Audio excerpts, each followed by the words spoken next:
Welcome back to the show, everybody. We got a great one lined up for you this morning. Watch out, Gary Gensler. There's a new sheriff in town. It's Rostin Benham from the CFTC. And as he becomes the new chair, he says they want to be the cop on the beat when it comes to crypto. This is starting to heat up. Somebody roll that beautiful intro. This is Digital Perspectives with Brad Kimes. Subscribe for new content notifications.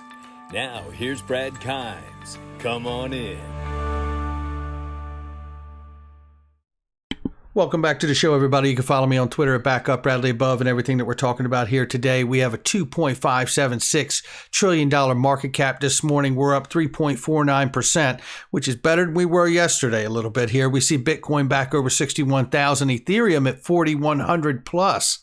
We see Cardano at $2 even, and Solana is at $197, just under $200, and XRP at 106 this morning. It's put 3.8% back on the board. Let's take a look at the range of XRP right now. 106.34 is the price, and we're ranging at 98 cents on the low end range. We saw it dip below $1, and 108.17 on the top end of the range. We'll keep an eye on it. The numbers are brought to you by Link2.com, ladies and gentlemen. Private investing made simple. I tell you about this. You can buy equity in the companies behind the tech. How about that one? Yeah. And you don't have to worry about whether there's rules for it or not. There's been rules in place for decades, right? So if you are an accredited investor, you can go right now and you can get great stuff like Ripple because it's back on the board, baby, and all these other incredible products. So make sure you go check it out. And I tell you something, the Ripple does not last long, and none of the products actually last long, to be honest with you, because people just want to get that opportunity rather to own that private equity behind this technology that's out here. I often say, we are in the .com era of crypto and blockchain, and this is where a lot of people are putting their money. Not financial advice. Check them out. Rand Nooner says, here's another place people are putting their money. Over 70 billion is locked up in meme coins that no one ever uses for anything. Now you tell me which is the better choice. I don't know. It's not financial advice. You figure it out. But I tell you something, there's going to be a lot of people that are making money, and I'm glad, and I want to see everybody make money. But when you have something you're invested in and it doesn't have a use case, watch out. Because there's going to come a day, and I hope you're not the one left holding the bag. And $70 billion worth is a pretty big bag to be left holding. Looking right here, Craig DeWitt says, I don't remember Money 2020 being such a crypto-focused conference. Folks are starting to think using crypto for payments might be a good idea. Let me tell you something. I attended Money 2020 in 2019 when that event was one of the events we combined into the making of Cryptonaires the movie. By the way, if you haven't seen Cryptonaires the movie, it really depicts the exact moment that we are in. It really, really does. And you should go watch it. Go to cryptoperformance.io, and all you have to do is put up an email, and you can watch it for free. And it's really gotten great reviews. Here we see this Money 2020 event becoming crypto-focused is huge because the Money 2020 event is all the largest banks in the world, really. I mean, it's not even a joke. And we actually went between crypto conferences to the Money 2020 event, and the tone and temperament of that conference is like you could easily tell when you were at a crypto conference and when you were at Money 2020. It was the Federal Reserve, like I said, Goldman Sachs, everyone. It's the largest banks and sophisticated financial institutions in the world. And the fact that they are leaning in, and he is saying that this conference is heavily focused on crypto for payments, I tell you, a change is going to come. And then we got more to talk about, too, because the CFTC says change is going to come. But before we get there, let's talk about this. Because, it's a funny thing when you have the truth on your side. The more you keep scratching and the more you keep digging, the more the truth starts to rise to the surface. And it does not look good for everything involved with the SEC, from Jay Clayton's tenure to now actually Gary Gensler, to be honest with you. Looking right here from John Deaton Apollo Group, for which Jay Clayton went to work to after his tenure, for which Jay Clayton said just a handful of weeks ago he did not even know who they were, but had a hearing with them when he was chairman, at least one. Apollo Group helped bankroll Gensler's MIT lab when he was at MIT. When Leon Black was forced to resign from Apollo, who got the call? None other than Jay Clayton was brought in after his tenure at the SEC. He says, we've learned from Charles Gasparino and Eleanor Terrett reporting that Gary Gensler met with Clayton several months before the enforcement action against Ripple and XRP was filed. We also know Clayton met with Gensler the day before filing the lawsuit. You know, these things, the appearance of impropriety, it just doesn't go away. Like I said, you know, the longer the SEC lets this thing roll out, the more the truth keeps rising to the surface, and the more it starts to look like the truth is not on their side. We will continue to keep an eye on it. Let's take a look at this now, and this is why I tell you guys we are now over 56,000 XRP holders signed up for the class action lawsuit. It is pinned at the top of John E. Deaton, and it's at John E. Deaton 1. Go there. It is pinned to the top of his page. It's pinned to the top of my profile. Well, that's the timeline is, but his account is, and you can go to his account from the pin at the top of mine. So sign up for that. There is no downside to being a part of that class action lawsuit. Look right here. We see across the globe, we're starting to see some things gel up a little bit, maybe, right? But more importantly, I have talked on this channel about how the CFTC has not had a voice in all of this crypto talk. Well, in just 1 second, you're about to see that we do now. Mills Oakley law firm produced a document in August for the Senate in Australia suggesting fintechs be established as decentralized autonomous organizations and retail be allowed to trade digital assets as long as they are given safe harbor status. Where have we heard this before, the one says? Well, we know where we've heard that before, right? We've heard that before from Hester Peirce and many others that helped put that idea and notion together, right?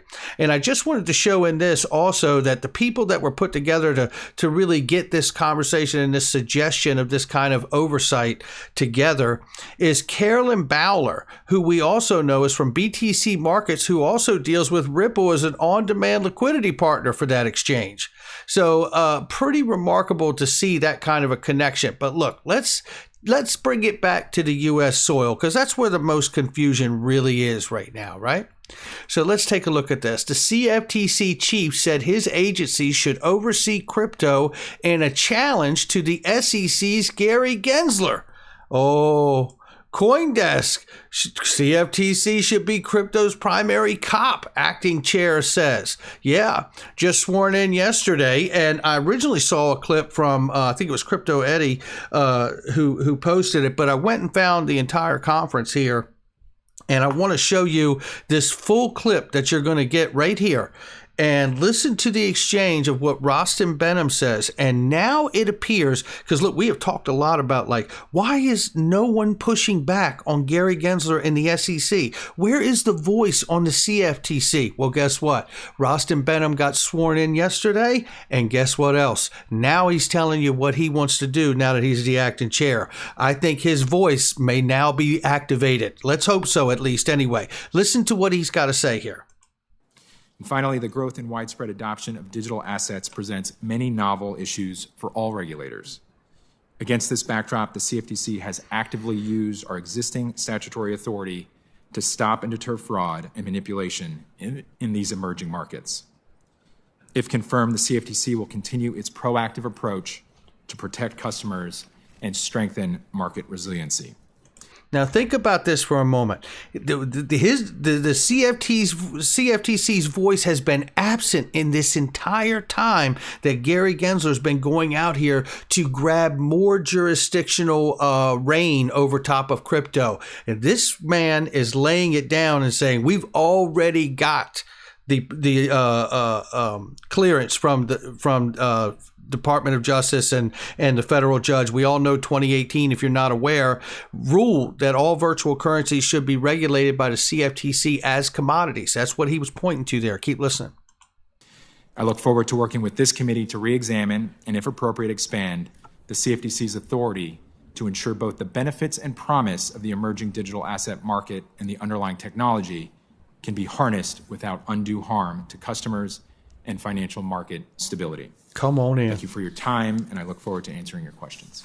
Well, thank you very much. And let me begin where you ended in terms of digital assets, because as you've indicated, we're seeing a rapid expansion in the trading of digital assets, and the market's volatile and a target for fraud, presenting significant risks for investors. So could you talk a little bit more about what you believe the CFTC can do, should do in protecting customers, promoting transparency, and at this point, do you think that the agency needs additional authority and resources to really achieve the goals that you think are important to achieve?